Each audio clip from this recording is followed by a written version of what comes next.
তারা বলছে যে আদেশ অবৈধ, গণভোট অবৈধ।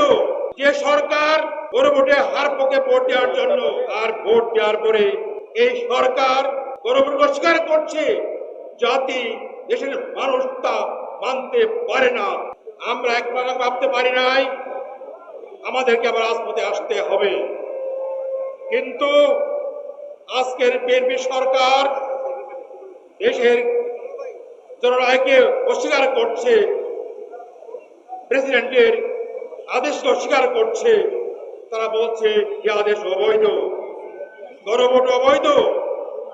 যে সরকার নির্বাচনে বলেছিল গণভোটে হার পক্ষে ভোট দেওয়ার জন্য আর ভোট দেওয়ার পরে এই সরকার গণভোট অস্বীকার করছে, জাতি দেশের মানুষ তা মানতে পারে না, মানবে না ইনশাআল্লাহ।